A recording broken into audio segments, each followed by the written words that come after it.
anybody that gets on the YouTube video. I just started the video, so I apologize. That's my bad for not thinking of it. But today we're going to be talking about my spreadsheet that I designed, and this is called the Appraiser's Comparable Summary. So if you've ever looked at an appraisal, when the appraiser goes through and looks at your subject and then the comps, he starts making some adjustments based on the different criteria that he's finding. Of course, this is part of the appraiser's goal, which is to basically keep a neighborhood homogenized or equal. So in real estate theory and back in the classes, you learn something called regression and progression.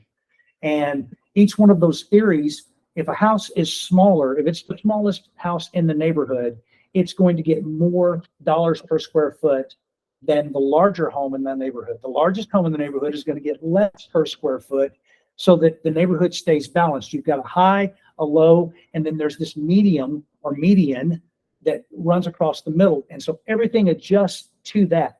For instance, if you run into a house in a neighborhood and this house has granite and hardwood floors, and it's really nice, and it's got new carpet and new paint, and let's just say the house is 25 years old.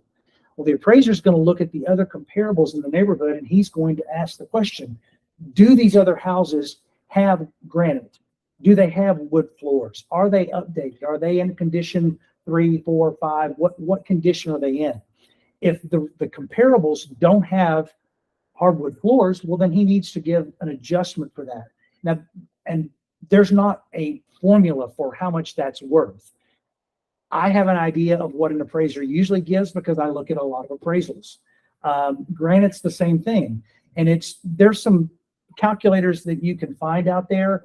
Generally speaking, if a house has granite, and it's just a normal amount of granite, it's not a lot, but it's more than just one island corner, you're probably looking at $3,000 to $5,000 worth of value if that house has granite and nobody else does. And it completely depends on the appraiser and what he thinks that's worth. Now, how much is it going to cost to put granite in a house? Well, probably 8 to 10. So if you're talking to a seller about, hey, the seller says, hey, I'm thinking about putting granite in the kitchen. And you go, oh, that's a great idea. And they say, hey, that's going to improve my value by $10,000. You need to say, no, it's really not. It's going to improve it by $3,000 to $5,000 if nobody else in the neighborhood has granite, if that's not the standard. Does that all make sense? Okay, and I'm talking to the camera because of the YouTube, but I'm assuming that you guys can watch me there. Yeah. So, the biggest thing that we adjust on generally is a bedroom and a bathroom, a 3-car garage, a pool. Holly's had a pool question last week, and we called an appraiser and asked the question. Hey, what's the pool worth in this neighborhood? The guy knew the neighborhood, and so he told us. Many times I have walked into a listing and I say, hey, looking at the comparables, I think that your house is worth this much. And they go, oh, but we just put in a pool 5 years ago and we spent $75,000 on this pool. And I have to look at them and I go, I'm so happy that you put the pool in, and I hope that you've enjoyed using it because the pool is worth $30,000 to an appraiser, period. That's what they're worth in most cases. Now, talking to Chip Bingham from Summit Appraisal last week, and I already knew this, but he clarified some things for me. The higher price point that you go, pools get more expensive, obviously, because if you've got a $1.5 million house and they put in a pool, they're not putting in a $75,000 or $100,000 pool.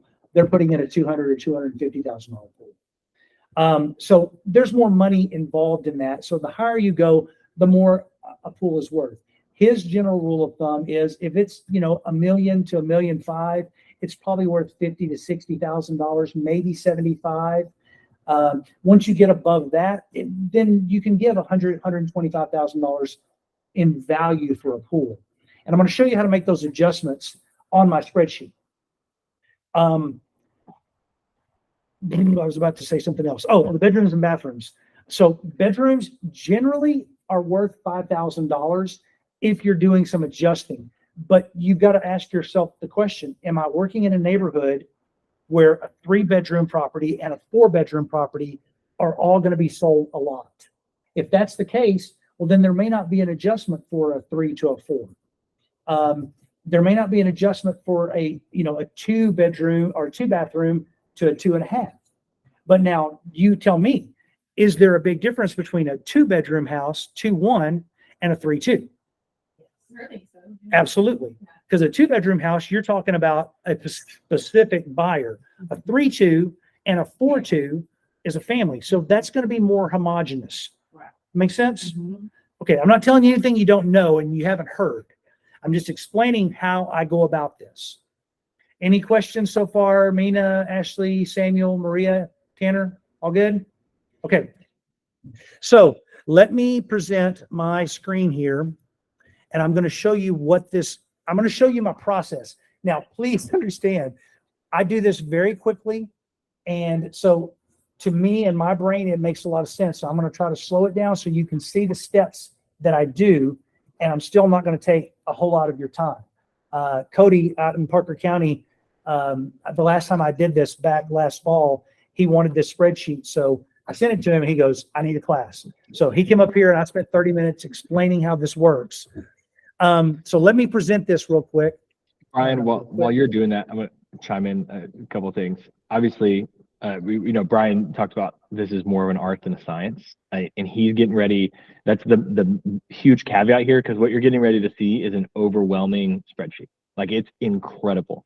But as a practitioner, like, you can become so proficient in running his process and kind of improve upon the back of the napkin version that most of us are doing.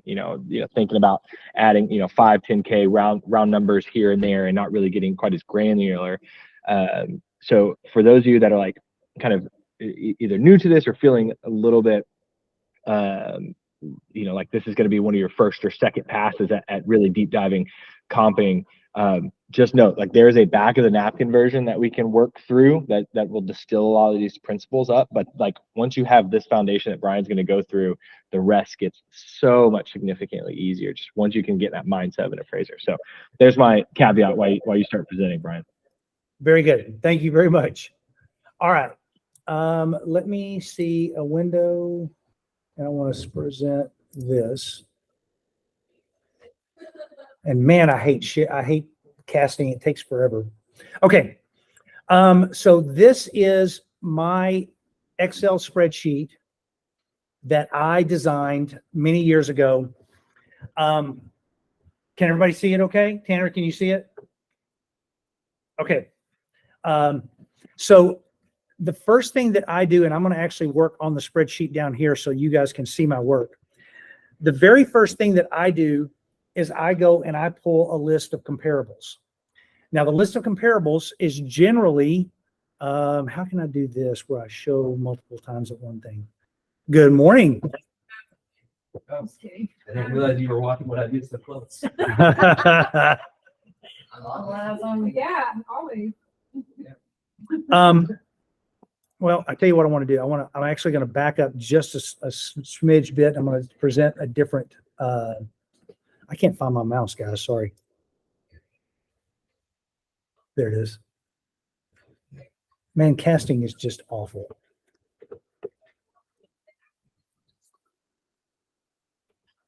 I can't see if it's moving or not. Barely. You probably need a pad. Okay, let me stop presenting this.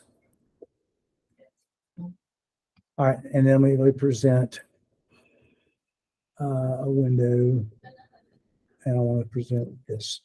Okay, so I am doing a comparable. I did this yesterday afternoon for a neighborhood in North Fort Worth. It's actually Hazlitt, but it's called Wellington. It's a fairly new subdivision, and these people are going to be selling their house. I'm going to be listing it later this week. So the first thing that I go in and do is I go in, and you'll notice right over here to the right where I'm looking at actives, contingents, kickouts, option contracts, pending for the last 90 days and closed for the last 180. If I can't find enough in 180, I will go back to 270. So 0-270. The reason being, Chip Bingham told me a long time ago that 6 months to 9 months gives you an idea of what the market has done and is doing. It gives you a longer graph for you to look at. Most of the time, if you can get something in 90 days, absolutely, those are going to be your best comps. But in a subdivision like this, you're not going to find a bunch in the last 90 days. So I go back and I start looking, and the way that I try to think about this is I think about like a dartboard. If I'm throwing darts, I'm starting out here with this big dartboard, and then I'm going to zero in until I get to the comparables that I want, which is my bullseye.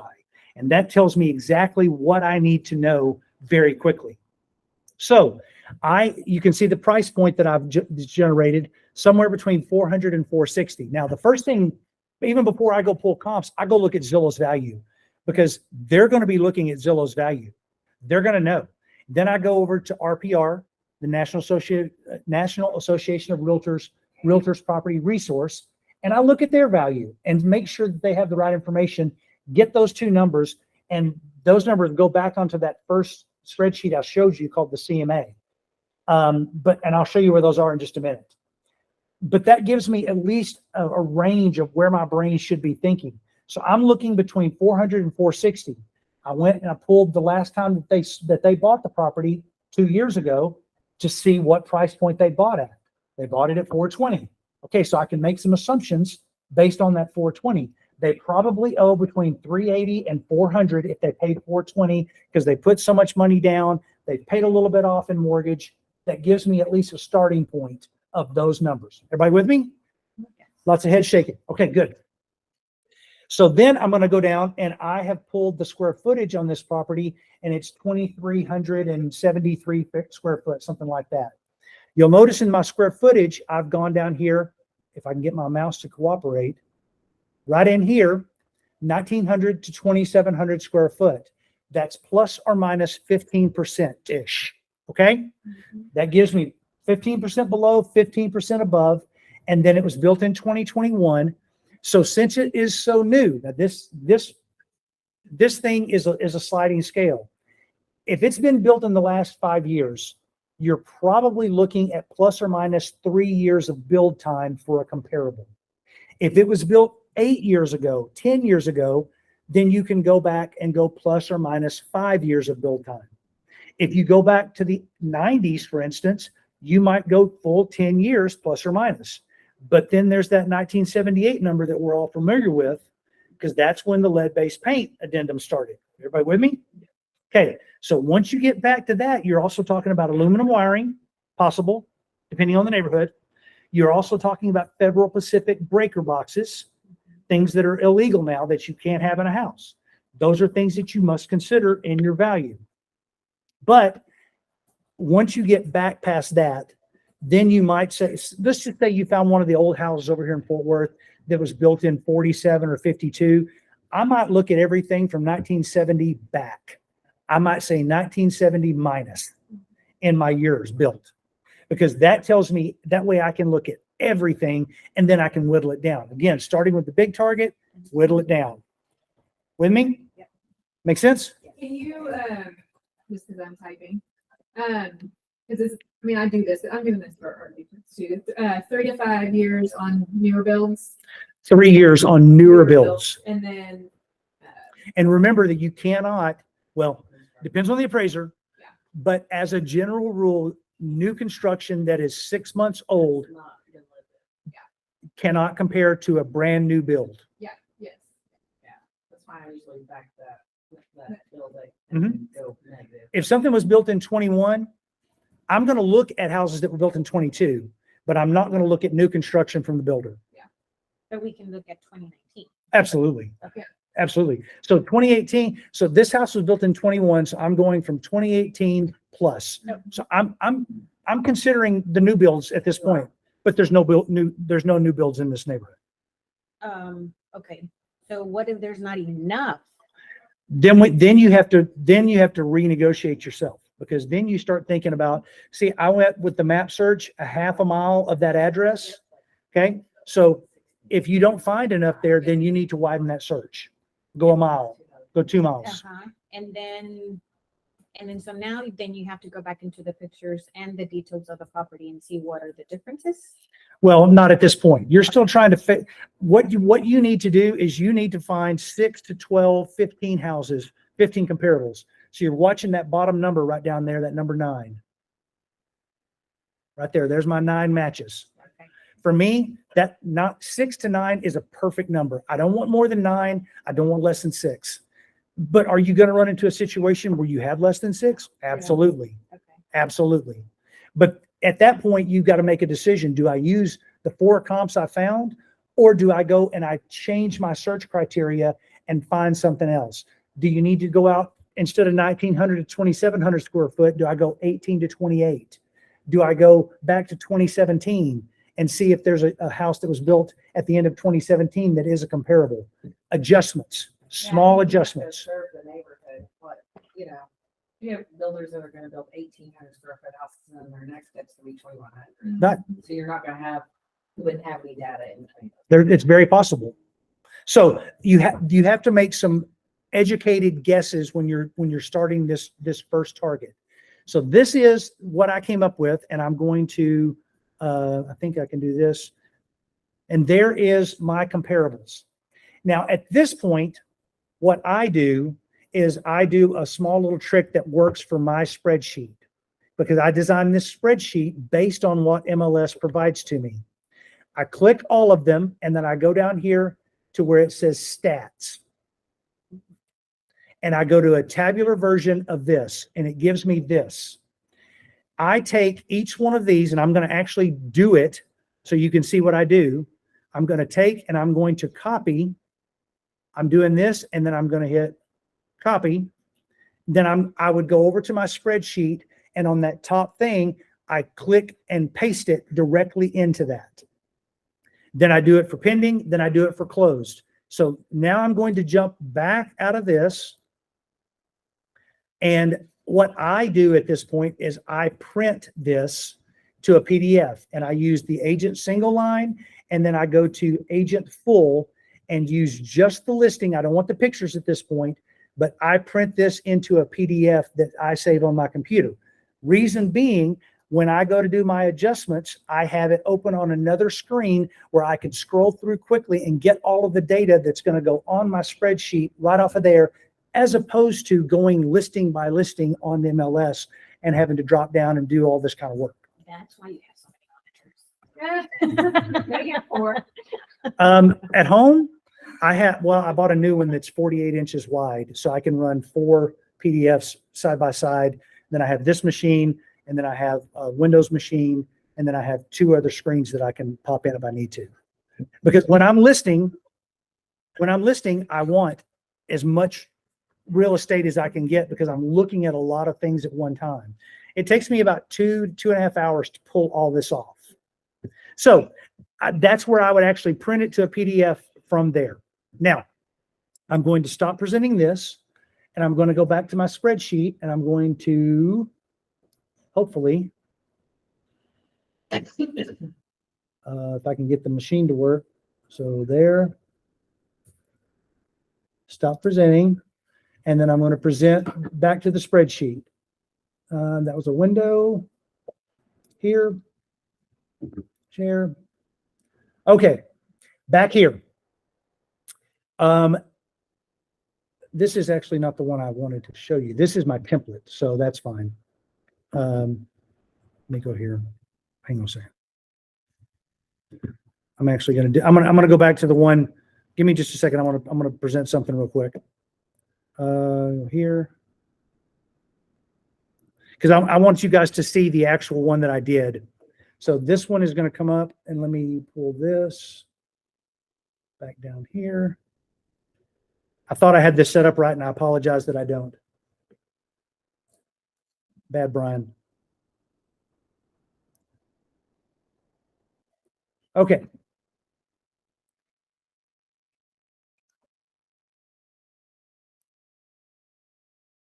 Here we go.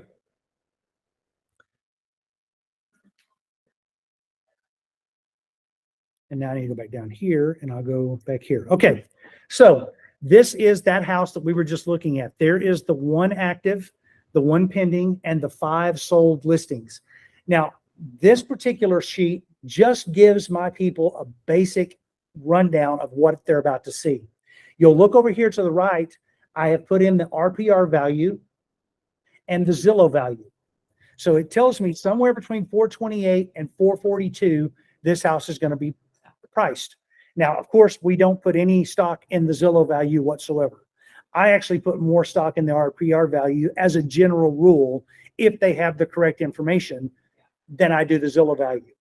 But when I run all of these numbers up here between the actives, the pendings, and the closed, these price range down here is somewhere between 422, which is this number right there, and this number right here of 435. Could it go to 457? It could if it was 2,700 square foot, 2,500 square foot, but this one is 2,273. So if the median value right here on this square footage, the average is 2,386, that tells me that it's probably going to be closer to this number than it is to this number, is what an appraiser is going to give me. Make sense so far? Okay. Now I'm going to shift gears on you. Why did I just do that? Hang on. Okay. So now I'm going to go over to the actual appraiser's comparison worksheet. This worksheet is set up where all these values across the top right here, right across here, except for the list price, that's something that I type in, but all this stuff is actually on the front page. The square footage, the price per square foot, and the year built, it all comes from the first page. I make sure that I then put in the right number of bedrooms, bathrooms, and garage. Then I start going down through each individual comp and I write these things down. I write these things down. Did I say that right? Yeah. Okay. My throat's getting dry. So So- are these numbers that you pulled from that MLS? Mhm. From my PDF that I generated with the 9 comps. Okay. And I've marked that one. That one is 1625 Everett Trail. It's active. It's 2,168 square foot. So that is 100. And this calculation, you can see it right there. All I'm doing is subtracting this number, 2168 from 2273. That gives me 105 square foot difference. Everything within 100 square foot to an appraiser is considered the same. So there's only 5 square foot difference between these two houses. But there's an extra bedroom, an extra bathroom, and they started their original list price at 450, and then they are now at 435. That was my listing 2 listings ago. That one was? That's this buyer that bought from us is now trying to sell. Oh, okay. My client, she's like, did you see that one? It's sitting. And I'm like, I did. Yeah. Okay. So this calculation right here is a little bit tricky, but there is the calculation if you want to see it. I'm taking 105 minus 100 square foot gives me a total of 5. And remember, in the parentheses, I know you people online can't see it, but look at that up there in the title bar, C12 minus 100. So C12 minus 100, and that calculation is done first. Then multiply D11, which is 200.65, so D11 times 0.45. The rule that appraisers like to use is that they will give between 45 and 50% of additional square footage dollar-wise. So basically, if we just, instead of 0.45, just consider that number to be 0.5. So you're getting $100 in difference per square foot here. So 451 square foot. Does that make sense? I get half nods. So if you have a difference, Mhm. you're going to take that difference times the 45%. The difference minus 100. Right. Yes. But see this negative right here? Yeah. So this one is bigger, 2527 versus 2273. The 12305 Holston Trail, for you people that are on the video, 12305 Holston Trail is pending. It's 2,527 square foot. Then I take that minus 2273, which is the subject square footage. That gives me a negative 254. So that calculation is negative 254 plus 100 times what they got per square foot, times 0.45. But the formula is already built in there, right? Excuse me? The formula is already built in there. In my spreadsheet it Yes, is. okay. But like a lot of times, like, this kind, huh? I think I did. So this one right here, look, this one right here, look, there's nothing here. Okay. That's the same house. And what's the subject? Okay. 2273, So 2273. there is no adjustment there. There's no adjustment on the square footage, but they listed and sold this one as a 3-bedroom with a study instead of a 4-bedroom. So I'm just taking a guess that an appraiser might give me $5,000 because this is a true 4. Right. I don't know if this house didn't have a closet in that office. Right. Okay, so I have to make an assumption that the listing agent knew what she was doing. Whether she did or not, I can't say. I would assume if she listed it as an office, she did. Because so very many times they list it as a bedroom. Right. It's not. And it's not. Yeah. So, but then they only have 2.5 bathrooms instead of a full 3. So there's a $1,500 adjustment there. Now, where do you get these adjustment numbers? That's what I'm gonna go through in just a minute. Okay. So I'm still the 100 thing. That's where I'm still, So everything within 100 square foot is the same. yes, yes. So if it's 105 square foot difference between the two houses, you only get 5 foot. 50% So I'm doing of my that. calculation just so I can see it in my head. So 2273, This is subject property. yeah, minus 2168 is 105. I'm gonna do 105 Minus minus 100. 100 because it's less than. If it's a positive number, you take 100 Yes. off. If it's a negative number, Put you the- add 100 Yeah, off. that's why I just wanted to make sure I was. Mhm. Yeah. So you're always going towards 0. Yeah. Always going towards the same. That's the whole thing that we're doing here with comparables. But taking away and adding. Okay, so if it's 105, you got to go towards 0 by 100. Okay. If it's negative 243, you need to go by towards 0 by 100. Okay. Always trying to get the same, because 0 to 0 is the same. That house on 12417 Holson is exactly the same size, so there's no adjustment for square footage. So just so numbers wise, I was gonna do, that's what I was trying to show my brain. So that you understand like the 2273 minus 2168, 105, and then he's trying to get to 100. So that you do the 105 minus 100 and gives you that. So 105 is 5. Fine. Right. So- Yeah. Basically, you're Yeah. giving yourself 100 square feet buffer, Yes. whichever way you're working. So then towards. you take 5 Yes, sir. times. That's a good way to say it, Kevin. So, okay. So then you is it take that again? 5 times. Basically, you're giving yourself 100 square feet buffer in price, whichever way you're working. Whichever Yes. way, okay. Towards 0. Yeah. Okay.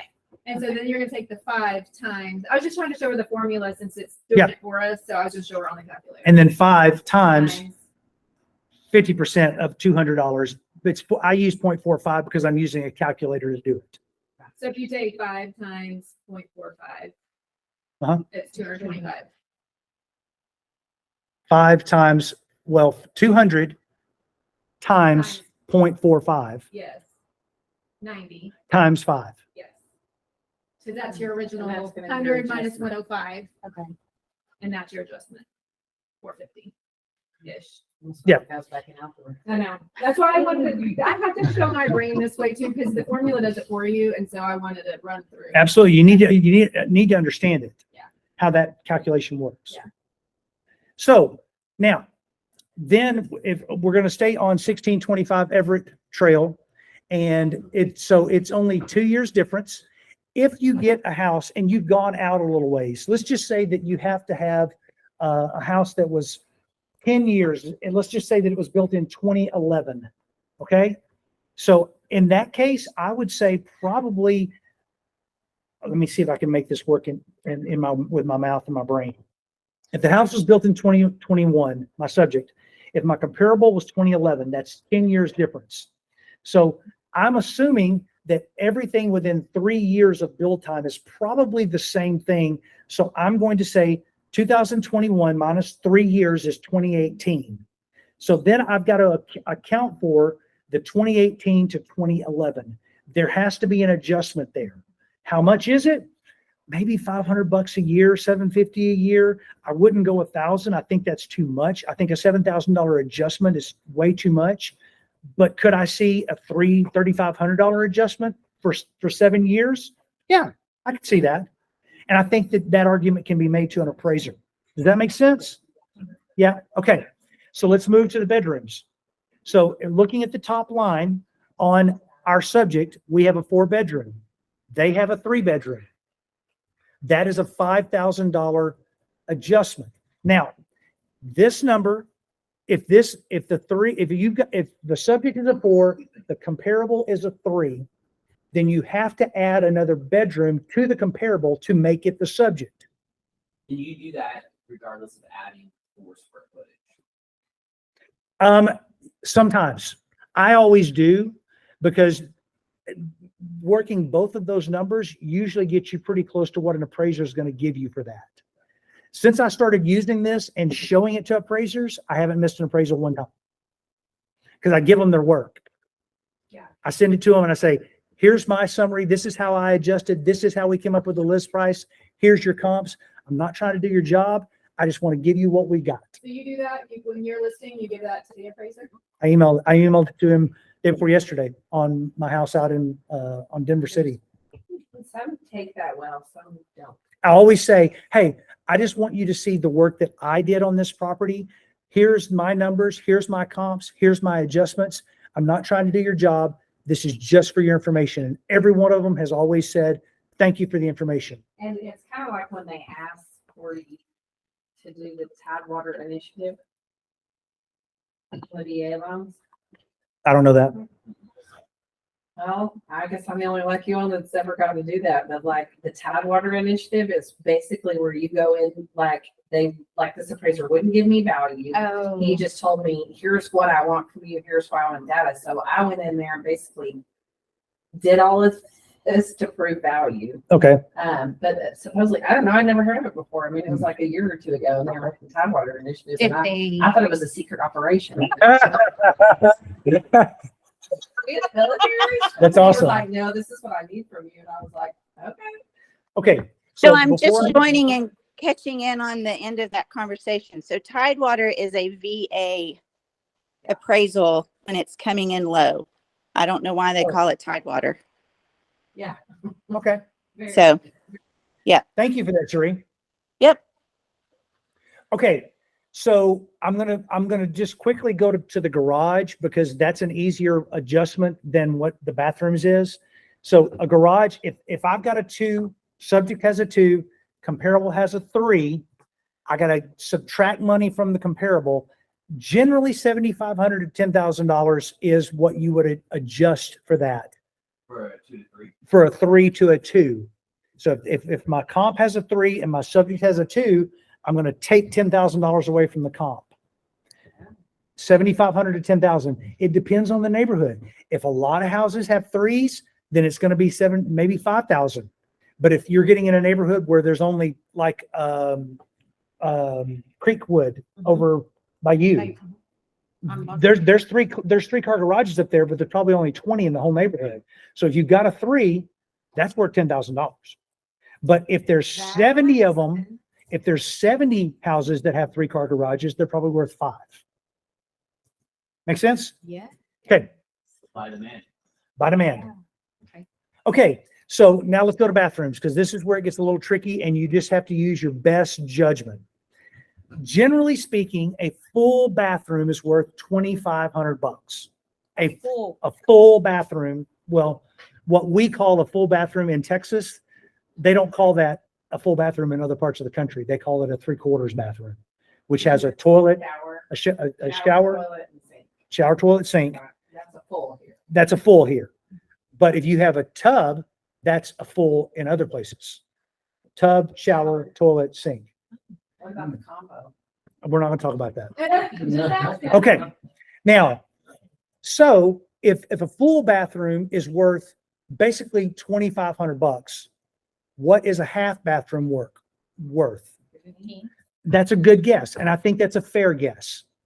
But then what if you have 1.5 more or less? Wait a minute, say it again. So if I've got a 3 and somebody has 4.5, what's my adjustment? Yeah, bathrooms. So you've got 3 bathrooms versus 4.5. So you have an extra 1.5. Uh-huh. So I would say 25 plus 1,500. Yeah. That's a good guess.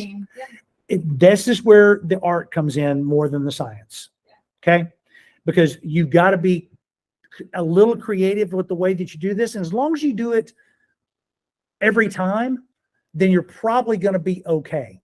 And the adjustments for bathrooms, like a primary bath. I Mhm. mean, that's not deciphered by price range. I mean, I'm just asking. Well, because If, I mean, you know. if somebody my goes in, master- if My master bath compared to a 1.3 million is. exactly, it's different. But you shouldn't be comparing those two anyway. Right. But if you have like a flipper that comes in and totally renovates a bathroom, I may not do an adjustment on my summary here. I'm probably going to put that on an update list and show the appraiser, hey, they spent $40,000 in that bathroom. I know they don't get dollar for dollar, Right, but here they spent 40,000. Let him do that. right, okay. Because that way he's making the adjustment and you're just proving that they spent $40,000. Right. Trying to get some more money back out. Mhm. Yeah. So I would probably not I might put that under upgrades and superior. I leave 3 blanks in there. This column right here where my mouse is, Mhm. these are for special notes. For instance, I can make it bigger, Kaja. Oh, it doesn't make it bigger on the screen. It's a little better. Okay. Okay. If you do it Okay. one more time, it's probably would be perfect. Okay, so let me see if I can do that, Kevin. So you're saying you need glasses too? Yeah, I'm getting old. How's that? Okay, so if I look at those upgrades, that's where I put my pool. That's where I put condition. Okay, so if I run into a house and I'm having to comp an older neighborhood, this is not one of those neighborhoods. These are all fairly new houses. But if I'm having to go in and look at, if I've got an investor flipper and he wants to, he brings me his upgrade list of all the money he spent and I put that on there. Well, this is where I'm going to put some of that condition. I'm going to look and say, hey, this other house was a C2. If you've ever seen condition on the appraisal, they're looking at C1, 2, 3, 4, 5. C5 is brand new. C4 is gently lived in. C3 is common. C2 is below common. C1 is in poor condition. Okay.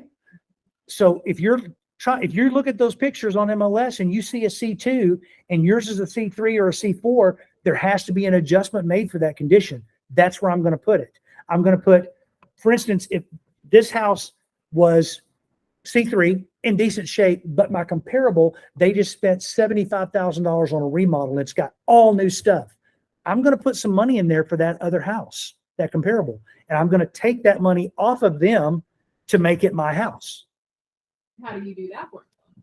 There's not a formula. There's an art. So if I look at that house and I'm going through the pictures and I see they replaced the windows, air conditioning, roof, paint, LVP, luxury vinyl plank throughout the house, granite counters, replaced the cabinetry, put in new lighting fixtures, new plumbing fixtures. They remodeled this house. If I look at that and I go, okay, and I can go back through MLS and see that they paid $250,000 for the house. Now they have it on the market for $400 or $375. Okay, they're expecting $125,000 worth of value in their flip. So then I do a quick calculation and go, if I'm expecting 125, they need 10% profit. So that's 12.5. They probably put 90 in it and are wanting to make an extra 20 buffer.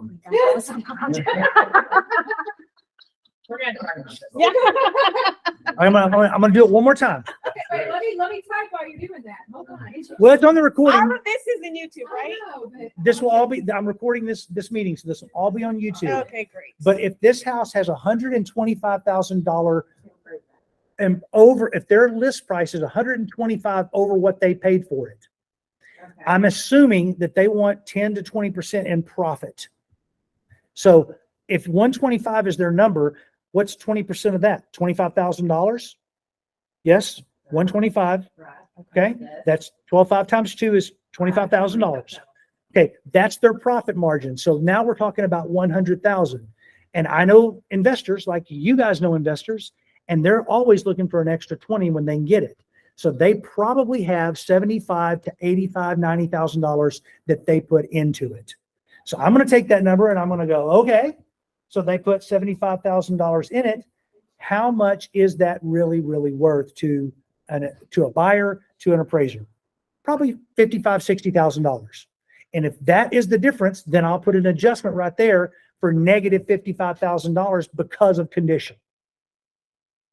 Does that make sense? Kevin, you with me? You do this kind of stuff, so you see it. You saw that number pretty quick.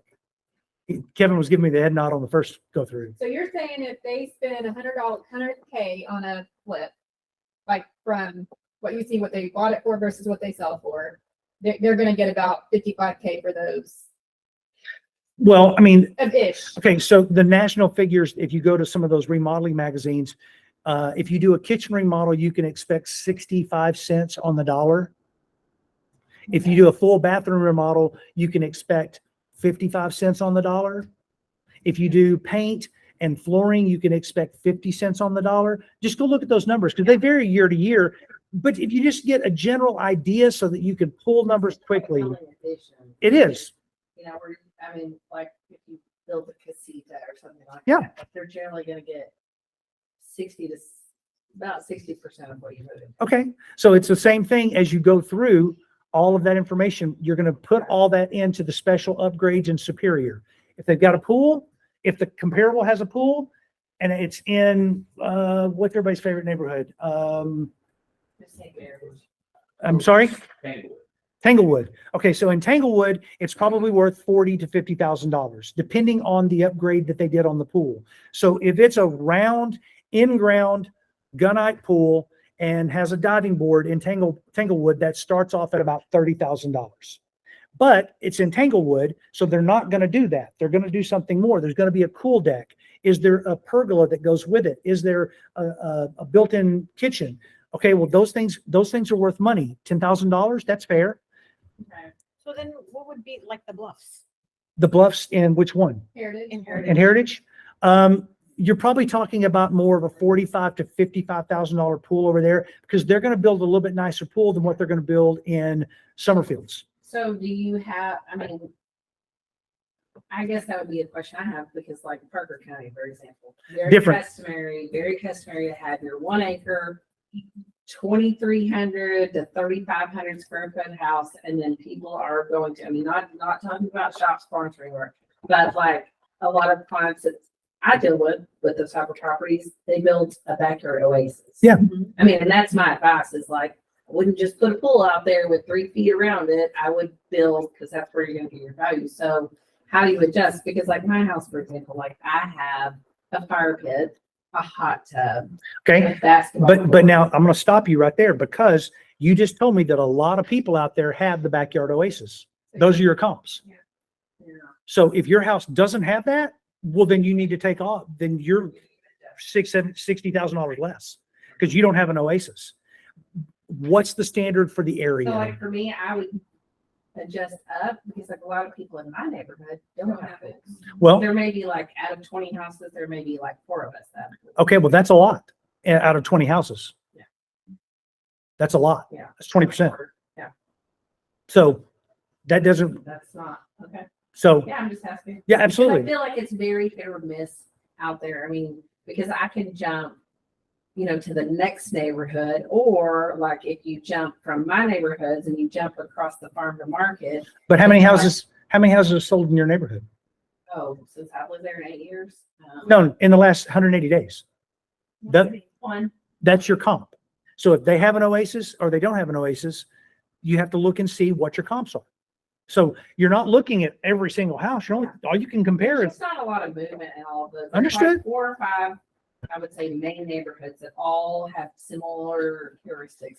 I But can, they comp very differently and the movement is very different. Like my neighborhood, there's probably been 3 people that have moved the entire time I've lived there. Yeah. People just don't move. So then would she start with that one and then, yes, if there's a comparable that has a pool, absolutely, you got to consider it. And so you just have to do like the year. Do all your other year calculations all these first. things, But yeah. see, like for example, the last time a house in my neighborhood sold with a pool was 5 years ago. Right. So that's not a comp. Not a comp. geez. So, That's very. I know. That's how numbers get really. so, okay, so I got 10 minutes left here. So the next thing that I'm trying to tell the appraiser and my clients on this piece of paper is this column right here. Okay. These last two columns are very important because look at the number of days on the market: 61, 104, 9, 6, 22, 29. These are all the number of days on the market. Now, this one was on the market. They started at 490 and they dropped it and sold it for 425 in 229 days. How do you have the conversation with your seller? They got desperate and they dropped that house to bare bottom dollar to get it sold. Maybe lost money from when they purchased it, depending on when they purchased it. But it was built in 2020, so they lost money to sell that house. Okay, I don't think that we need to be that low. This number out here on the right that you're seeing is something that's called the adjusted average price per square foot.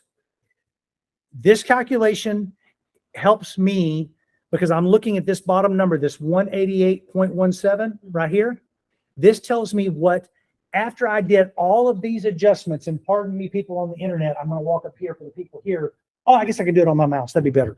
I'm taking all of this information here and I'm saying, yes, this house on 12401 Dayborn sold for 178.08. Okay. That's what it sold for. But they're adjusted. Once I adjust everything, they sold for $189.86. $189.86 is the adjusted price per square foot. To make it like your subject. Okay. So this number right down here gives me a much better idea of what this number right here should be. Because 188, 191, $3 difference on a price per square foot, appraiser can buy that. Yeah. Okay. So if the adjusted average is $180 is 189 and my list price is 191, that's $2 and some change difference on a price per square foot. You with me? Okay. So if my list price is 435, I think that I can sell that to an appraiser. Yeah. Do you see the circle theory here, how it works? So adjusting all these things out. Now, this is where I'm going to show you guys a trick that I literally just learned this and did it myself, never seen it done. Look at the formula on this one up here. If a house, you'll have to write this down. If a house is bigger, you multiply your adjusted dollar per square foot by 1.1. If the house is smaller, you multiply it by 0.9, and that homogenizes the neighborhood. Okay, you said if the house is big, I know this is a big one. This is a big one. Okay, look at this. Look, everybody, look at this formula right up here. It's whatever this number is times 1.1. That what I'm doing is I'm taking K33, which is right here, the 433,870 on Stowers, 433,870, K33, divided by their square footage. That would give me a number right here. And I'm going to show you what that number is. And then I'm going to show you how this works. I'm going to take out the 1.1 and push enter.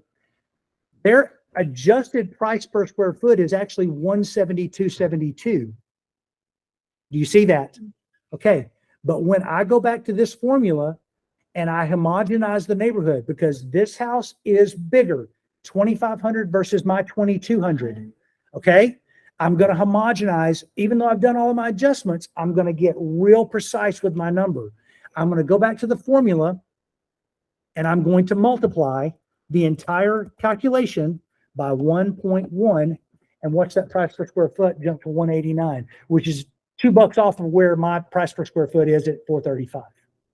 I think this house will sell at $435,000. But did you do that on every single one of them? Yeah, on every single one that is sold. Don't do it to your actives and pendings. Okay, so On your solds, you can do it because your actives don't count. Will an appraiser see them? Yes. Will he put them in the appraisal? Yes. Will he put weight on them? No, because they're not sold. Where did you come up with 1.1? Where did you hear that? Because obviously your numbers per square footage are like right there. I came up with it on my own Did you? because I wanted to homogenize. I needed to get another number because if you'll see these bottom two lines down here, I'm looking at the active and the pending on that average for actives. Line 39, if you're following on the web, it's line 39, row 39. 2347 is the average square footage for those two houses up there at the top.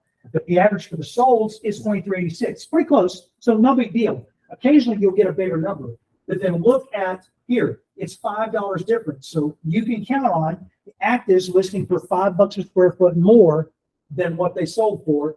These are the same, these are the same, these are the same, these are the same. But look at the average for the actives. They're listed at 440, but the average for the solds is 435.8.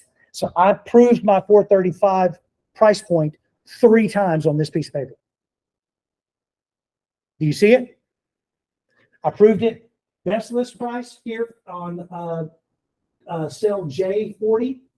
And then I proved it again on M40 at 188.17. So there's the list price. And even the adjusted, because these are adjusted numbers, even pretty close. I'm still pretty close. I'm still in the range. Yeah. I think list price 435 probably will sell for 430. Now, the last thing I want to show you, I'm going to save this real quick just so that I don't lose it. And then I'm going to stop presenting this. I know this is a lot of information, guys. I really do. All right. I'm gonna actually share one more piece of paper with you. Let me get this one pulled up. Is that actually what? We'll talk about other stuff after we get done in just a couple minutes. Let me pull up one more piece of paper here. Okay, let me open this.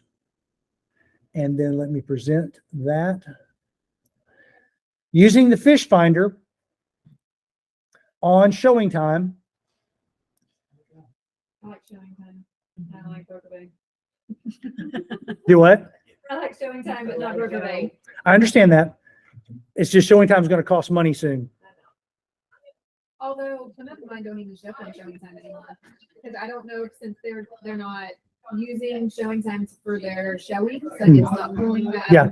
It's because so many people are moving away from showing time because it's owned by Zillow. Okay, so this is the target market analysis. This is the report, the fish finder report in showing time. I'm looking for the last 60 days, May the 12th through July the 11th. Price range 400 to 475 in $5,000 increments. Didn't put any bedrooms. I'm looking at 76052 zip code in Wellington and Wellington edition. Here's the number of showings that have occurred.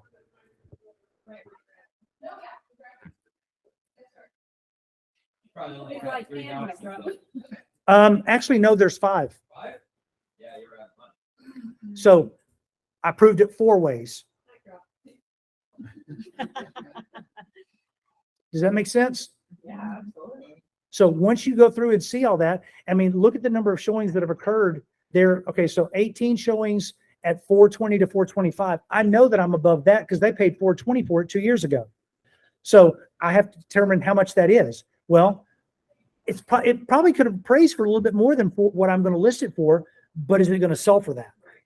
Or am I going to sit there and languish on the market at 445 or 450? For a 2,200, if a 2,500 square foot home in this neighborhood is selling for 450, who in their right mind is going to say a 2,200 square foot is going to sell for 450? It's not. So what's my other options? I can go to 420 to 425, or I can go to 430 to 435. 435 is the logical choice in that case because I've eliminated the other options. I'm sorry I confused you. It's just a lot. I hope that you'll. It's just a lot. I hope that you'll go back and watch the video on this. I think it's worth seeing it several times, and that way you can slow it down a little bit. And create our own spreadsheets. And do what? And create our own spreadsheet too. I'm going to stop presenting this. One question though. Yep. Seller concessions, how do you, because if they're giving. us Dollar their- for dollar. Okay. So you would, if someone's given a 5K concession, Well, off the top. you pull it off the top of the value. Absolutely. Okay. Do you have time for a question? Yes, I do. Shops. Shops are tricky, depending on the size. So, and then you've also got to look at the comparables. So if you get out into a rural area and everybody has a horse barn, a shop of some type, 2 or 4 car garage, you got to look and see what's out there, see what's sold. You may have to go back a year to find shops. And then you try to take those out like an appraiser is going to and say, yeah, they probably spent $75,000 on that shop, probably worth 35. So same thing as a pool. It's what's the standard for the neighborhood. And if I had one time where we had a shop in a small subdivision in South Fort Worth, big shop, 8-car shop, air conditioned, heated, concrete slab out the back of the house. He gave me $7,000 for it in appraised value. Oh, wow. And I argued hard, and he dug his heels in and would not give us the value until after we closed. And he came back and he said, I should have given you 25 for that. You're like, thanks. I said, we closed, dude. You should have done that 2 weeks ago. Anyway, that's one of those things. I hope this makes sense. Maria, Ashley, Cherie, Samuel, Mina, thank you for joining us. We're going to shut off right now. Old Republic will be here in a few minutes with lunch. If you want to come in for lunch, they're bringing lunch. So please come in. I'll stop this recording. Tanner has a question. Are you good? You're on mute. That was a lot. It was really, really good. If you guys in the class, would, think it would be good to have a part 2 next week. I don't think we have a topic on the calendar. Let's kind of have a part 2 and come in and just be like hot and heavy questions, whiteboard time, review, if that works for you, Brian. Absolutely. Cool with that. Okay. Would you be willing to give us? Well, yes, I will share it with anybody who wants it, but just know that, there's a lot of formulas in the background that I know where they are, and you may have questions, but yes, I am willing to share my spreadsheet with you. You're giving us a lot of knowledge there. Yes. I feel like we're gonna talk a lot about this. Yeah. Hey, I'm going to stop the recording. See you at 11:30 for Lunch and Learn with Old Republic. Canva is our topic at 11:30. Sweet. Bye, guys. I didn't know that. Like the 3-year. I used to have them packed